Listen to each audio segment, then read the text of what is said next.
Hi everybody, it is 10:20, so I'm going to start the show. So on number 2, I say the idea of doing improv makes me feel blank because blank. Anybody want to tell me what you wrote? Yeah. It makes me excited because it makes learning fun. Ooh, excited because it makes learning fun. I agree. Someone else. Excited also. I love this group already. 2 for 2. Because I enjoy performing with and for other people. Perfect. Intimidated. Yes. Because I could be off the rails.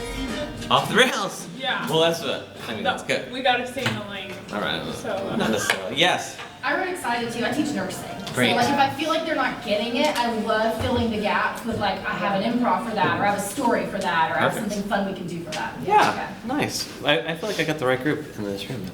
I would say that I felt all of those emotions, including intimidated. I felt scared.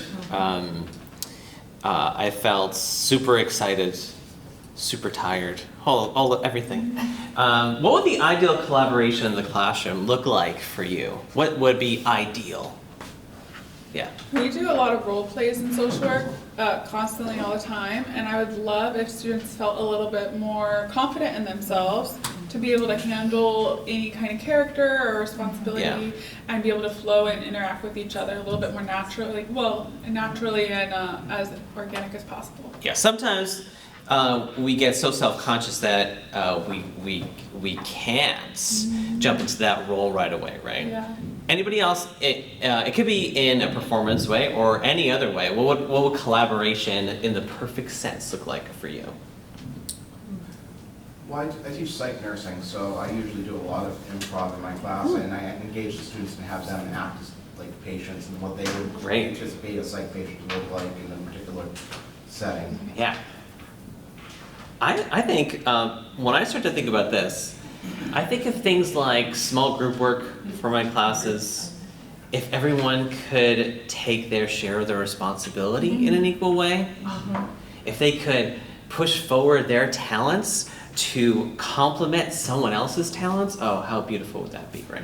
If they would listen to each other, or if they would talk, either one of those, right? Hopefully in combination would be fantastic. I can't wait to see your drawings. So, this is Yes and the Power of Improv in Teaching and Learning. And we're going to start off with a game. I am going to be the only performer in this game. This is called Press Conference. I'm going to talk for about 3 minutes about my history with improv. And you are the reporters at my press conference. And you will ask me questions based on what I've said. Everybody willing to participate as reporters? Okay. In February 2023, I went to a writing conference in Chicago. It was really boring. It was like, I am not the biggest fan of conferences. I try to make my presentation fun, and then it was a big conference. It was the big one. It was CCCC, not to drop any names. But I was there for an extra night. And I did not want to go to the conference events, so I went to the Second City, which is, primarily the #1 improv theater in the country. And I got to see 2 shows that night. I saw a student showcase, and I got to see a show called Shamilton. And have you anyone ever heard of Shamilton before? Shamilton is a show where the improvisers create a musical on the spot based on a suggestion from the audience. In my case, it was Lord Farquaad, which was perfect. They did it for 90 minutes, did a 90-minute musical. They had a piano accompanist, and that one blew me away.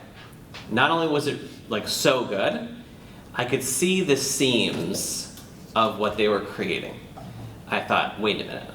There's a science to what they're doing here, and I can maybe figure out a pattern, a science. And so, of course, I got home and read books on it.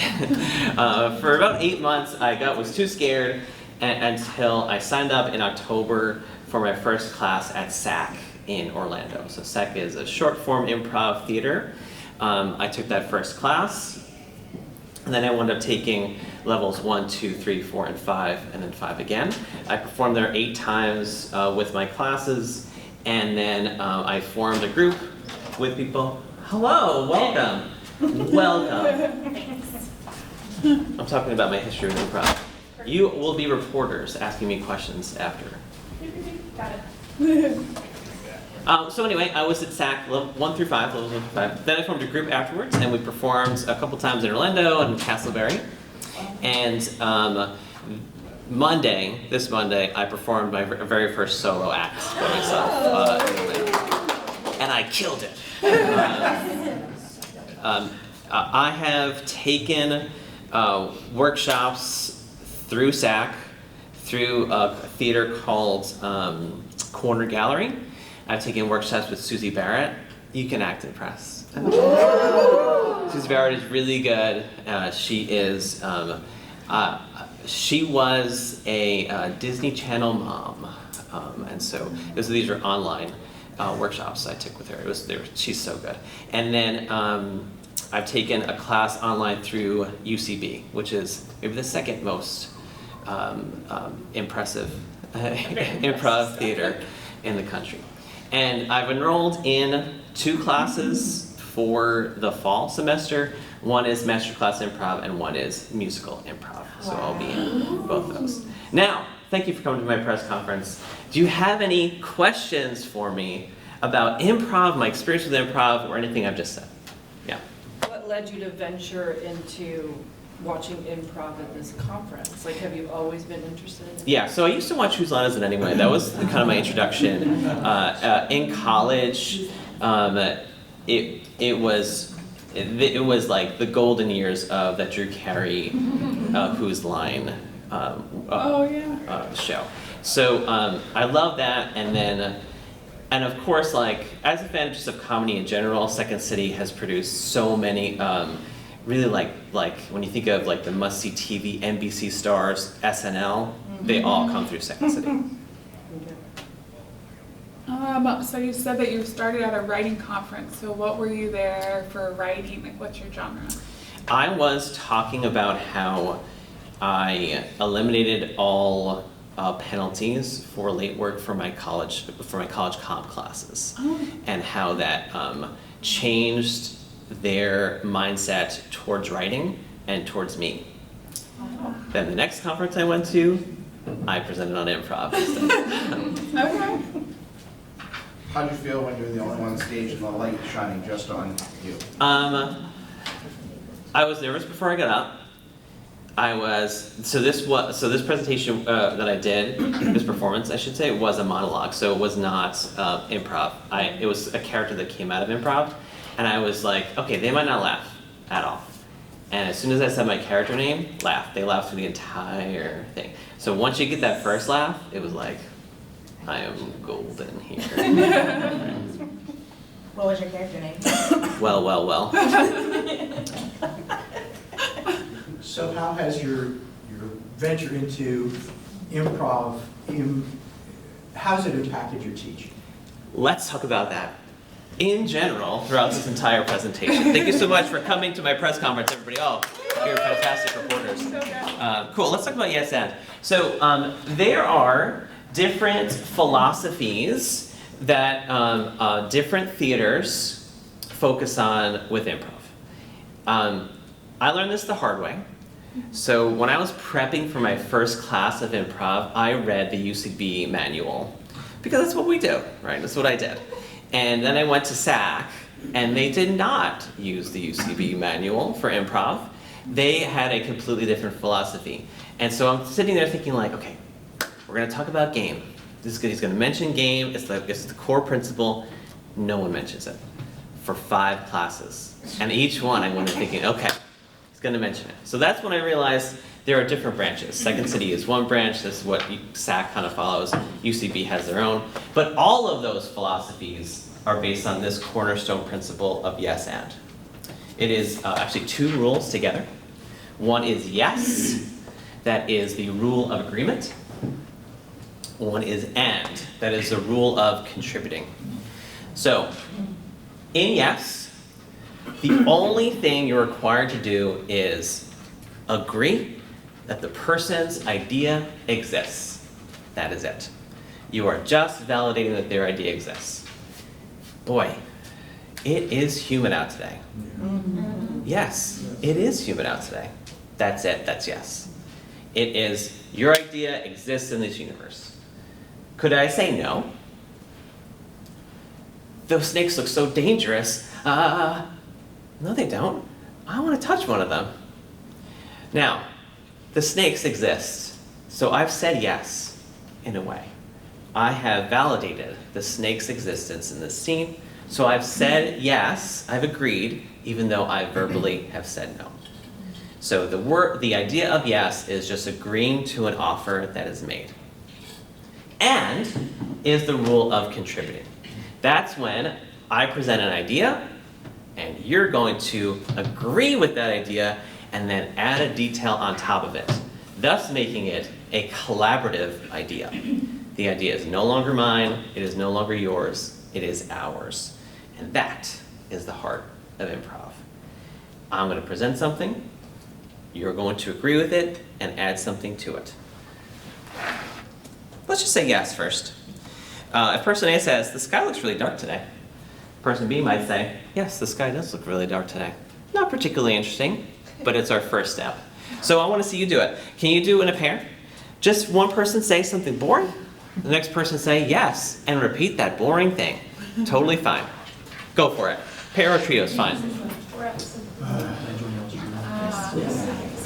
See, you already Do it. Do both of you? Like you said a thing, and then she said a thing, and then you said a thing, and she said a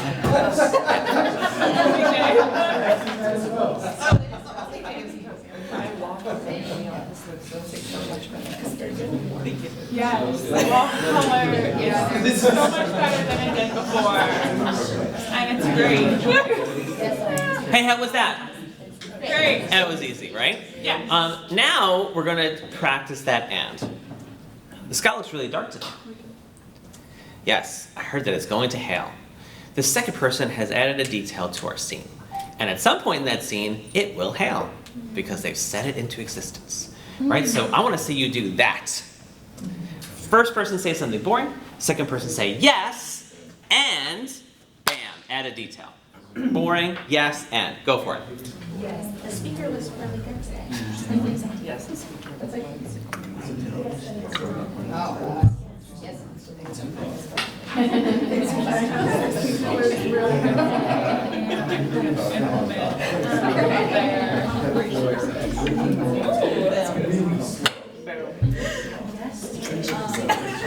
Got it. I felt harder when I'm talking. They were great. Does anyone else do those? I want to hear a couple. What do we got? We got some. I want to hear one. Give me your dialogue back and forth. I said the speaker was really good today. Oh. Yes, and I'm going to implement some of the things that they taught into my syllabus. Great. Really, really on target for this. Someone else? Yes, this pen is green. Yes, but I really love the color sage. Yes. Nice. So let me talk about colors in that scene. Huh? Nice. So that's yes and funnily enough, what you just did, that simple thing, is the core of it all. It is everything. And it branches all these different philosophies out of this one simple idea. Let's talk about this. I want to say this, and then I want to hear some ands out of you. So I'm going to say this sentence. You're going to say yes and boom. Give me a detail about the hotel. Okay. This hotel is the fanciest that I have ever been in. And they called me an Uber for 4 a.m. Say yes and. Yes, and they called me an Uber for 4 a.m. What service. This hotel is the fanciest I've ever been in. Yes, and they had push-button phones. Ooh, push button phones. Woo. This hotel is the fanciest I've ever been in. Yes, and the pool is filled with Jell-O. Oh. Nice. Now we're talking.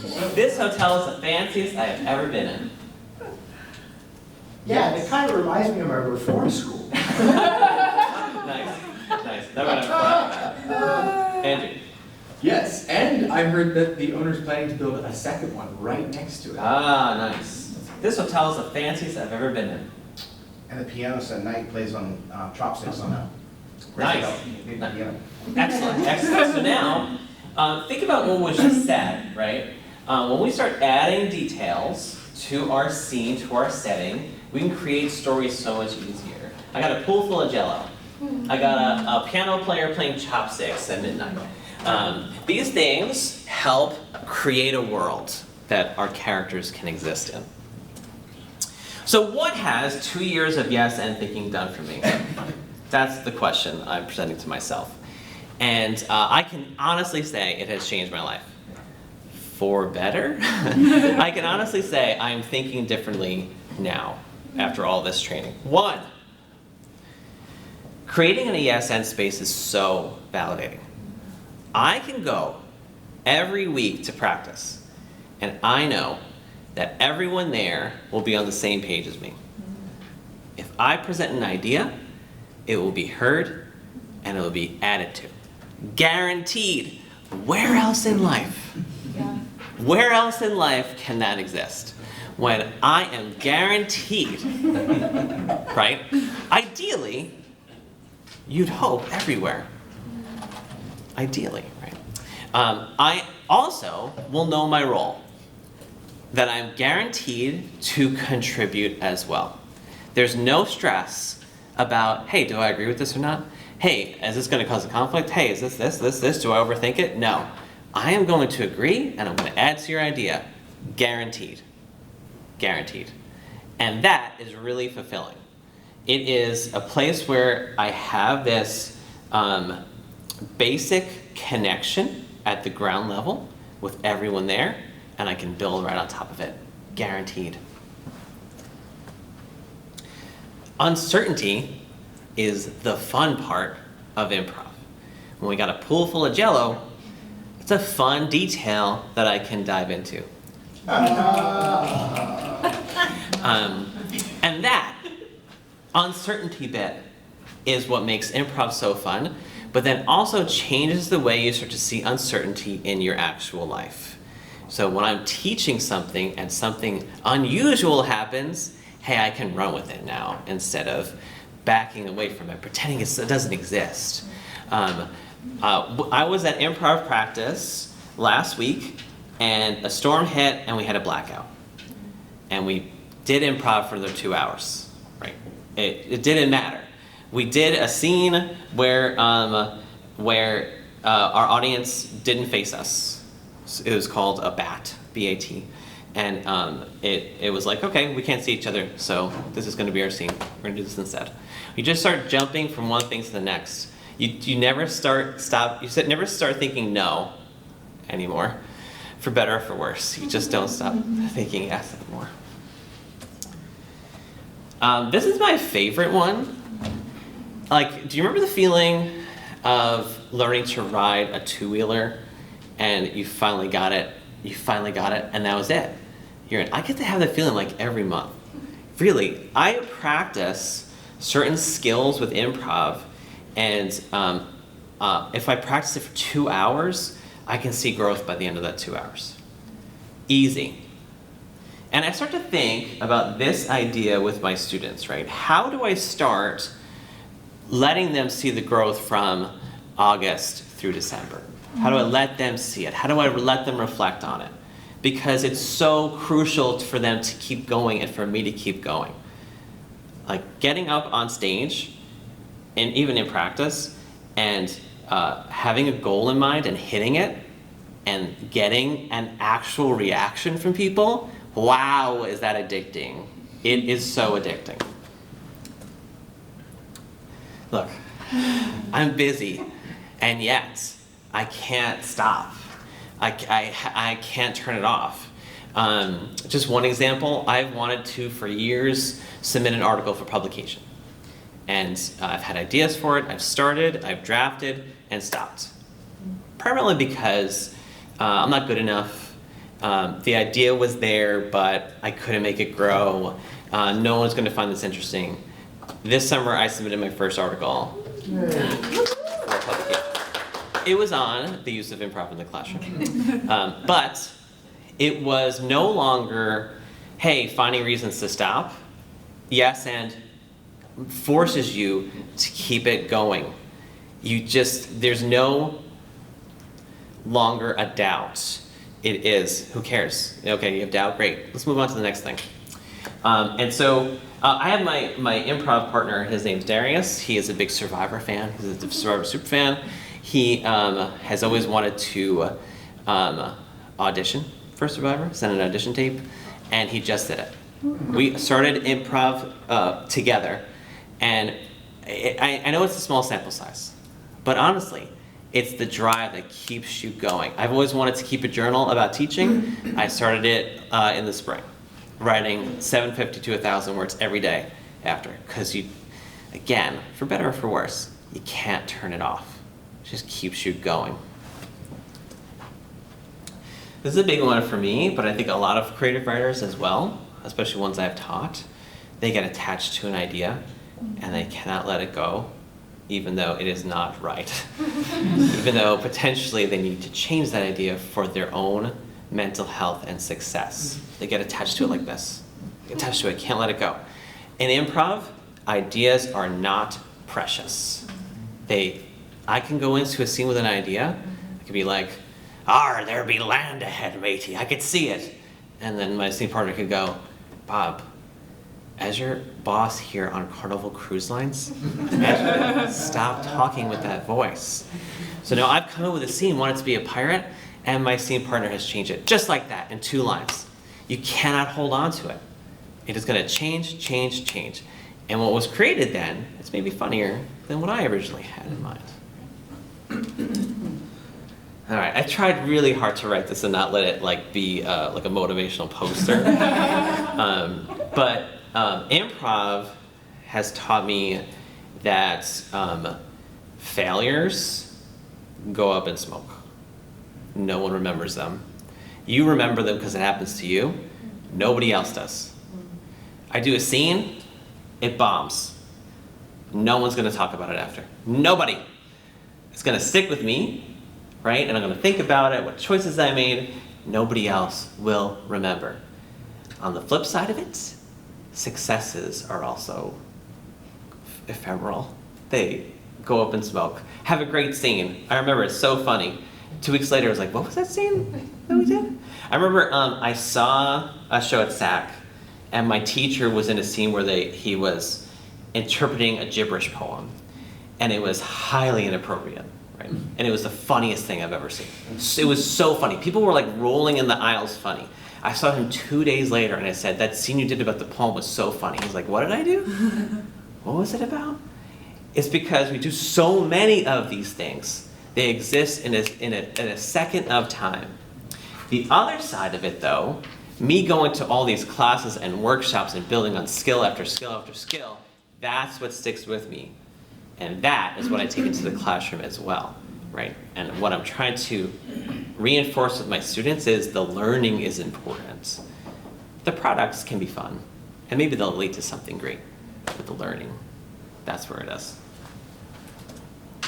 This is a tricky one for me, and this is what, honestly, maybe sometimes I want to turn this one off. It's that when I'm afraid, it's an indication, go for it. So there's a thing in improv where there's an expression that is follow the fear.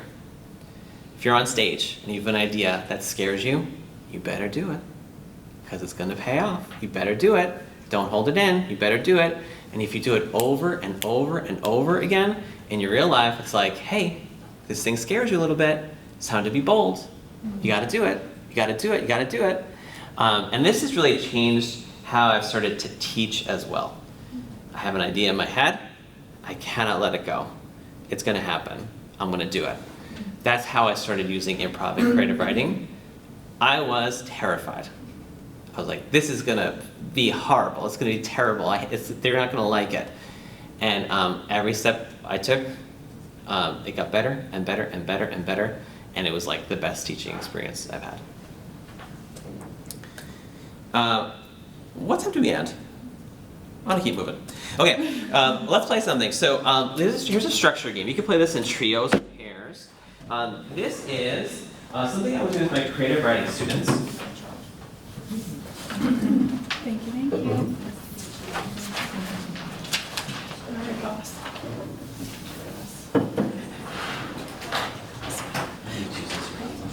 You're right, you're the best. You got this. So what is it actually about?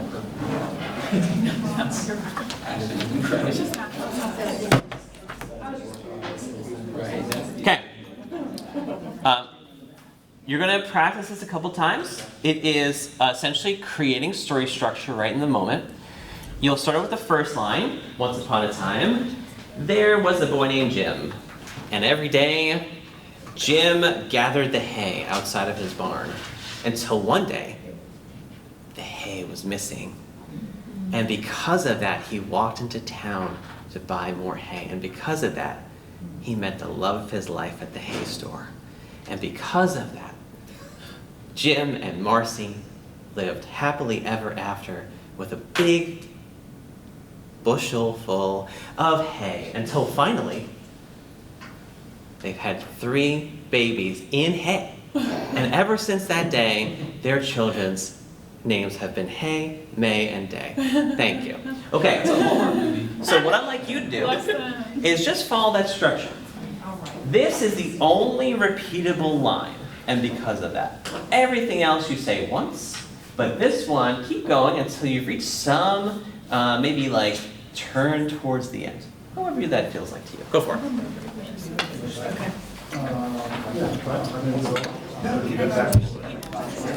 Thank you.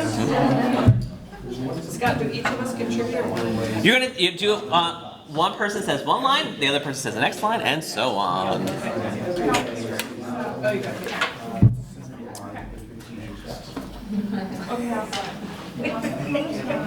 There was a large lake flooding the bathroom.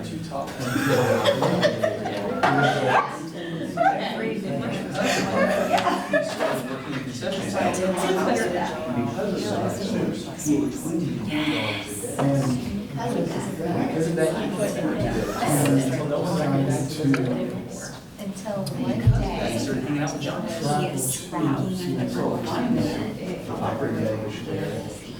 And because of that, they started this theory around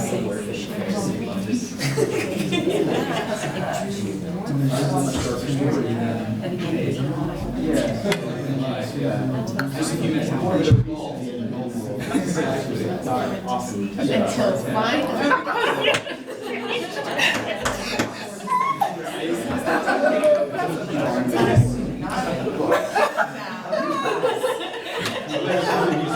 And ever since that day, she's never ran out of water. Got it?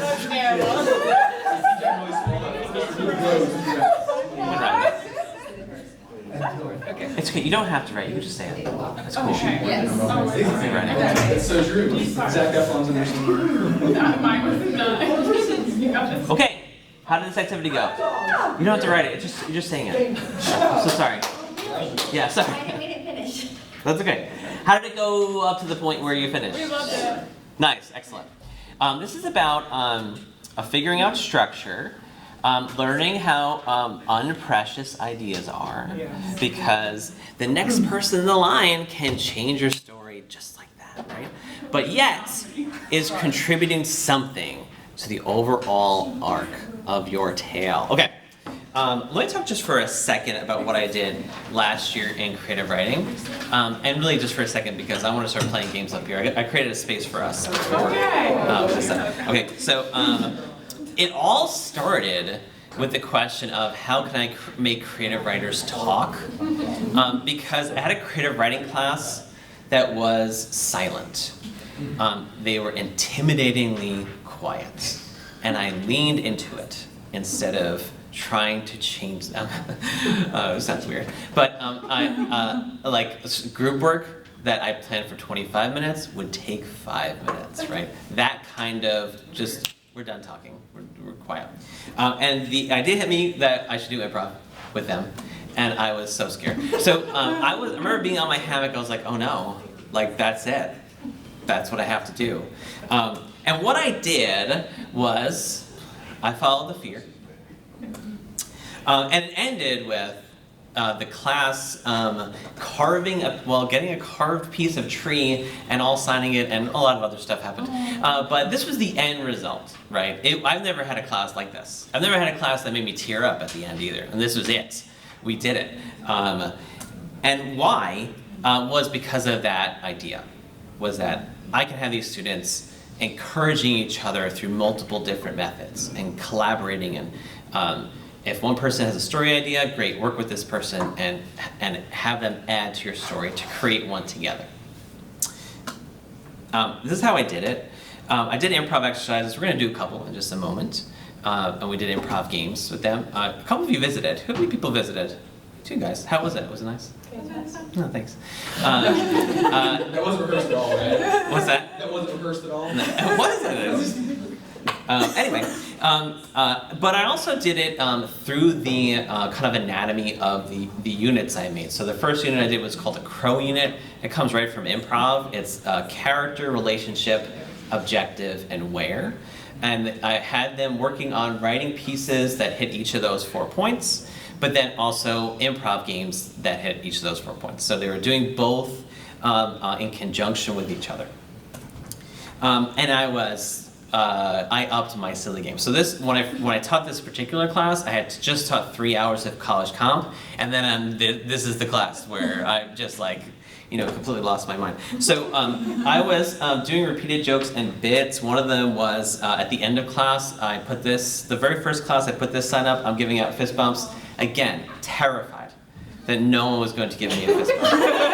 Terrified. 60% did, and I thought, hey, wait a minute, I'm onto something.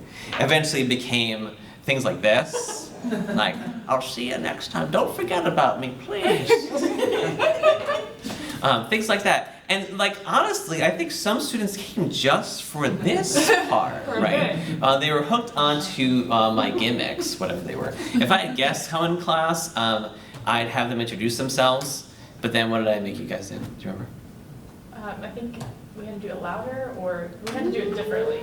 I believe I made you speak with a British accent. Oh, yes. Right. So as faculty and staff came to visit, I had them participate very early on, so students know, hey, they're part of the fun too. They're going to create with us as well. I'm going to skip this for now, but I'll just say, in total, the survey results were very positive. Students talked about increased class chemistry, and I'll show you one example. Hold on. So we had this really terrible faded poster in our room. This was in Mod 4 that no one ever even looks at. It's faded, and one time we were in a circle, and they were like, "Hey, we should take that picture. We should do that. We should recreate that picture." And so they did that picture. And if you go to Mod 4 right now, you will see our photo on top of it, right? And that is a yes and mentality, right? That is not me saying, no, I'm not gonna deface school property. No, it's like, yeah, no one's looking at this anyway. No one mentions it at all, right? Cool, let's get in a circle, come on. We go right here, and if any more remotes, we'll set up.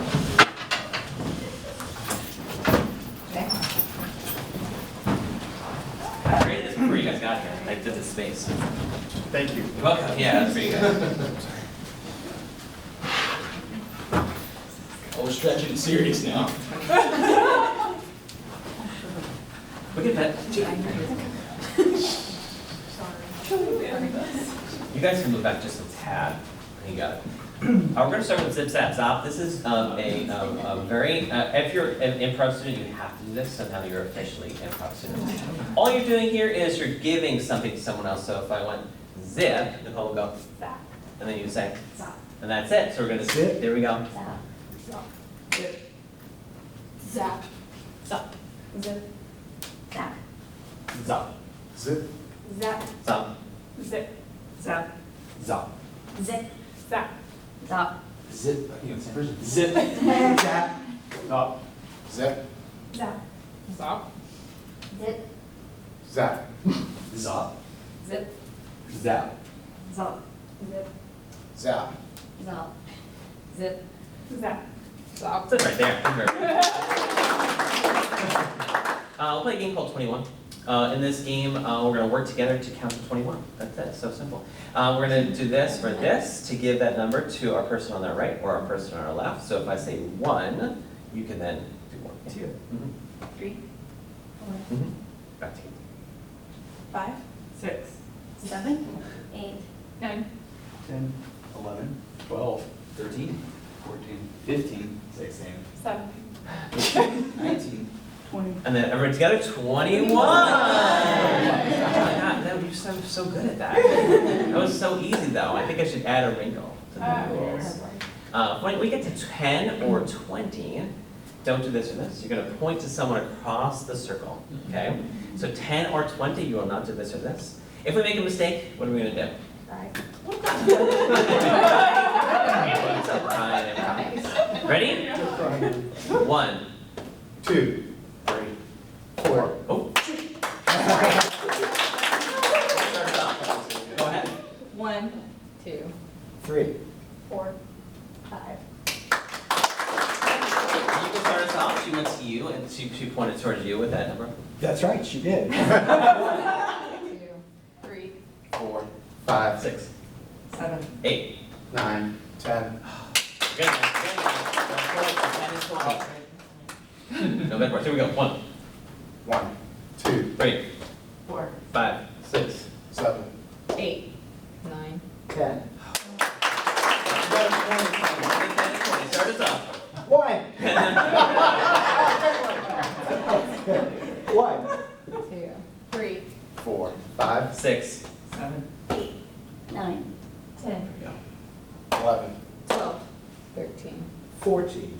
15, 16, 17. 18. 19, 20. 21. We did it. Oh my God. Yeah, that's a few times, but you guys are getting really good at it. What if I had like one more rule? Yeah. This is the tricky one. This is 7 and 14. 7 and 14. 7 on top, 14 on bottom. If you are the person with 7 and 14, the pressure is not on you because you are just doing this. 7 and 14.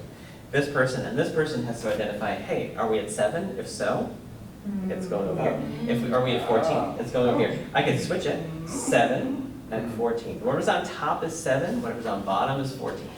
Okay? 1. 2, 3, 4, 5, 6, 7, Yes. What do I do? 8, 9. 10. Oh, close. Yeah, You got it. let's do it one more time. 1, Go for it. It's fine. Go for it. 1, 2, 3, 4, 5, 6, 7, Good. 8. 9, 10, Yes. 11, 12, 15, 14, Yes. 15, 16, 17. 18, 19. 20. We'll take it. We'll take it. Close enough. Okay. We're gonna do a word at a time story. Don't worry, this always ends in disaster, so don't feel like you have to make it perfect. We're gonna say one word at a time. We'll start off with once upon a time and then continue on. We need someone's name, and a character name. Molly. Molly. What does Molly want to do? nursing. She wants to become a nurse, right? The thing that trips people up here is they never want to end a sentence. You can end a sentence. You can just say period if you want to, or just change the inflection of your voice, okay? So once, Upon a Time. Molly. Bled. a lot. At. The farm. well, hold Well, on. that farm is 2 words. The hospital. Yeah. until her nurse.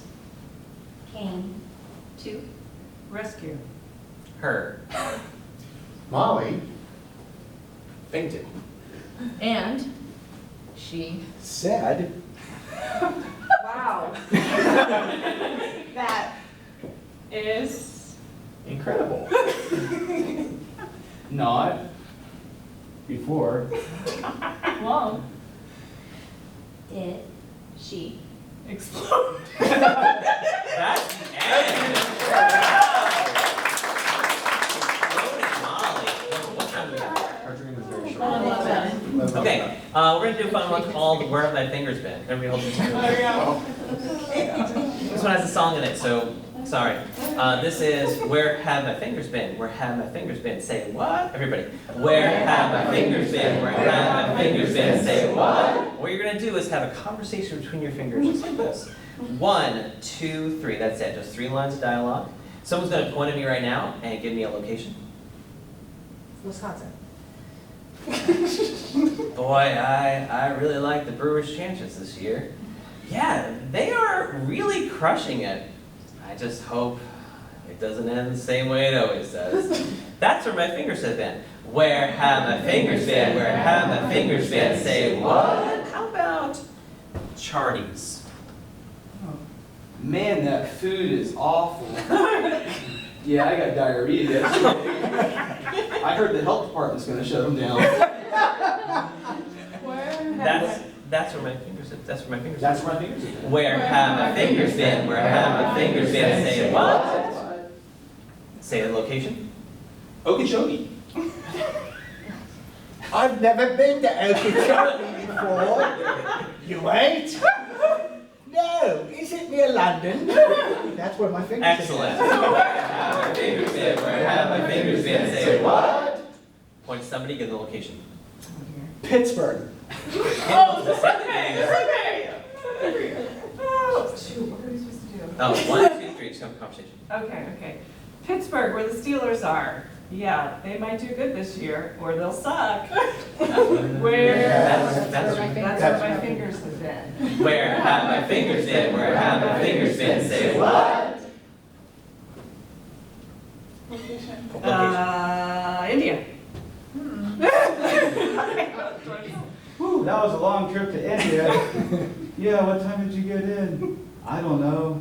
Last year? That's my fingers been. Where have my fingers been? Where have my fingers been? Say what? The gym. Dang it, I was hoping not to make eye contact. Man, there's a lot of really buff guys in here. Yeah, but they're also really stinky and sweaty. Yeah, you're right, I'm gonna go home and shower. That's where my fingers been. Where have my fingers been? Where have my fingers been? Say what? Hospital. That's all I got, sorry. I really hate blood. Me too. Probably will pass out. That's where my fingers Where have my fingers been? Where have my fingers been? Say what? New Zealand.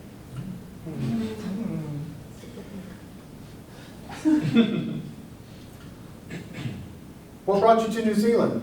I thought I'd visit the hobbits. How have you liked it so far?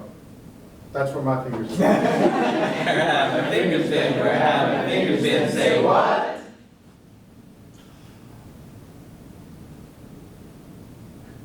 Georgia.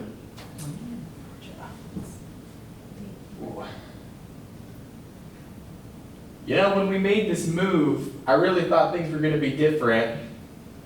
Yeah, but as it turns out, there's just as many pine trees here as Ohio. You wanna move again? That's where my fingers are. Excellent. Where have my fingers been? Where have my fingers been? Say what? But one more.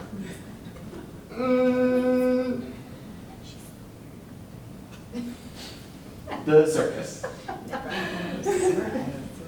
Look at all those tigers. Do you want to jump up on the trampoline?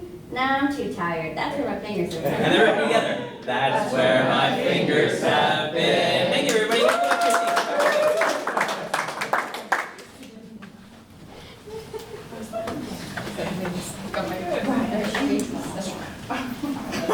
Let me ask a question as you return to your seats for the last few minutes here.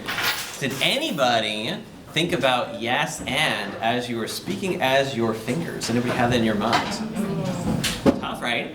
And that's kind of what we do at level 1. We drill yes and over and over and over again to kind of get that groundwork down, right? Because we want to make sure we're contributing each time we say something early on. Let's talk about this a little bit. So my class experienced things just like you did, and more. We started to do more scenes between people. We developed into a bit of writing dialogue between people. So they took improv dialogue and then wrote things for it and then performed them. And they all talked about, oh, I did a survey, by the way, and so this is the results of that survey. They talked about comfortable risk-taking. So it was a lot of talk about what a safe space it was. Did you experience that just there? Yeah. What's the idea of clapping when we make mistakes? How did you feel about that? Reassuring. Yeah, and I think the other part of it is, make a mistake, you're right back into it. There's no pausing, we're not reflecting on failure here, you just keep going. You keep that train moving. This is another one I pointed out, and like what I definitely experienced myself is we play with perfectionism so much as writers, and it is a huge barrier to getting anything done, right? And so here we have a situation where students are just talking off the top of their heads. They're creating characters and scenes that are going to be gone tomorrow, and there's nothing perfect about them, right? And they're like, oh, that's okay. I created something fun. That's cool. And I'll keep that with me from now on. I can keep that attitude with me. One big thing that came through is this idea of play and how yes and improv reignited something for them. Like, we haven't been able to play in a while. And here we are playing. And my favorite part about being a teacher with like doing improv skills, I need to bring nothing to the classroom. I could go to the classroom with just my bottle of water. That is so powerful. For me, especially someone who plans every minute of comp class, every minute is counted for. To be able to come in with nothing feels so good. I also talked about learning through embodiment with this. It was, they're using their body language especially. I made them do it, right? Practice body language, practice giving them an emotion and then having them act it out through body. And what does that look like? Having two people form statues. And what is their relationship? Just based on how they're standing. And then they can transfer that over into their writing super easy. On the top one, I didn't feel like I was doing work. Great, right? And then at the bottom, who is this person? It's multi-sensory learning. Wow. Oh my gosh. I want to adopt this student. That is beautiful. Improv to writing. So it's about, a lot of them were about how they learn to trust themselves a little bit more, right? I'm going to just start writing, and I'm going to be creative and trust that I can do it. Same sort of thing. This idea of growing through that fear. I'm going to be afraid, but that's okay. I'll create something, that'll be fine. And here's my favorite one. I end with this because it was why I started, right? I started with, hey, there's a lot of silence in these writing classes. Let's break it. And there was no silence in this class, right? It was constant noise until we had to write, and then of course they were silent, but they could create through being active and talkative and moving. We don't have time for this one, but this is one you could take with you if you'd like.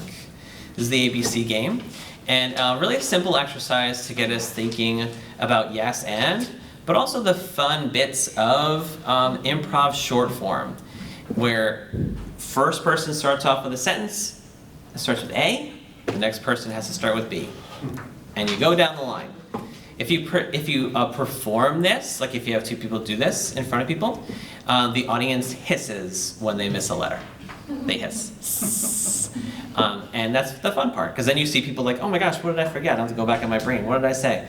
And then of course, the best part of this is that X. What are they going to do with that X? Is their partner going to set them up somehow? What's that music coming from? Xylophone. That's the idea. Right, and so that's the ABC game. It's a fun one to just do as an exercise, but also you can like lead it into performing. Just before I go, I had a couple of thoughts about adding ESN to your particular classrooms. In a really easy way, just steal these. Like, these are fun and easy to do. It requires no work on your part to say like, hey, let's play ABC just for a few minutes to get warmed up in class. Super easy. You could take some of those games as well if you have a room, like a class small enough to do them in circles. Also just give direction. I think what I'm going to change majorly this semester is my peer review. And I'm going to say, hey, this person's going to have an answer. I want you to add a detail to that answer, right? Let's get a little less precious about like this is mine versus yours. Let's work together on something, okay? Especially in small groups, we can have that sort of direction. This person's going to say something, add something to it. When they talk in class, right? When student A provides an answer, then you say, hey, what did student A say? And how could you add on to it? This is all incorporating yes and without actually saying those words, yes and. Really simple, just hey.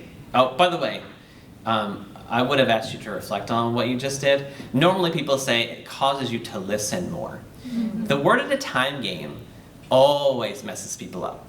You cannot have a direction in your head. You cannot. It is impossible because every single word that's added is going to change the direction to where you would never have anticipated. And that is part of it. You got to listen and you got to add. If you are interested in improv workshop, I have just led 2 for the Link program. I did a workshop for their staff, and then I did a workshop for their mentors just recently, and it went swimmingly. If you would like that, you can email me. I would love to do it. And by the way, you think everyone's going to get the symposium survey that's on the left-hand side, but they said we can also put it in our presentations. And on the right is my presentation, so if you wanted to scan that, I hope it works. I did put it up there, and you'll see a little bit more of the survey results that I did. Any last questions for me as we wrap this up? Let's say instead, let's give you a prompt. One thing I'll take away from this is, what are you going to say?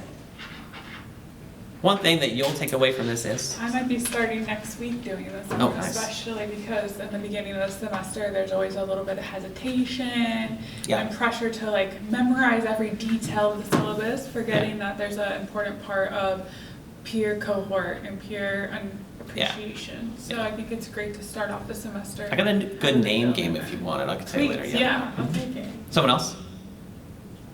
Anything that struck you? Yes. And the kids don't know one another. Yeah. When they get there. Yeah. And just finding a way to have them say something very simple about themselves, and then having the next person add on to that would be a very interesting way to love it. Get them to know one another. I really liked the piece about perfectionism. I think students struggle so much with that, and just helping them kind of like make friends with just improvising. Yeah, totally. Not looking for perfection. Especially in school, where like they have to make mistakes in order to learn. Yeah, Josh. Yeah, I'm thinking some content is super dense that I give students, like, you know, the way apothecary shops were set up in 16th century. Have them go shopping. France or whatever. So having them do the reading, knowing that they struggled through it, and then having something, improv or yes and exercise, dealing with some of that content. What do you think you know about this article? How did you interpret it? And then it may be right, it may not be, but then once everybody gets a chance to kind of play with it and blurt out the silliest, weirdest things they think. Yeah, right. Yeah. Then we can take that apart and totally. And I think walking away from that, they can actually walk with a better sense of what that article actually was about. That's awesome. And I will say this. I was talking earlier about how you're not guaranteed in life where you'll be in a situation where your ideas are heard and validated, but Josh is my chair and he always does that. So thank you so much for that. Anyone else? Yeah. I'm really taken by the yes and of improv and what it might do for our students and my students in terms of, it might not be in the curriculum, but part of what Parker Palmer calls the hidden curriculum. That idea that, you know, Christian college educated people should the value added to society, and having a yes and that has like worked into your identity. Yeah. If it could work into the identity, my identity, and then identity of my students, it's a way of caring for the culture instead of battling. Totally. I mean, honestly, the hidden part of yes and is listening. Mm-hmm. It is listening, develop empathy, and then add, right? And that is really what a skill to learn. Right? Thank you. Thanks, everybody. You have Kayla, do you want? Oh, thank you, everybody. If you want to email me, set something up, I would love to. And then that's other stuff. But I'll take those cards. Yeah, thank you so much.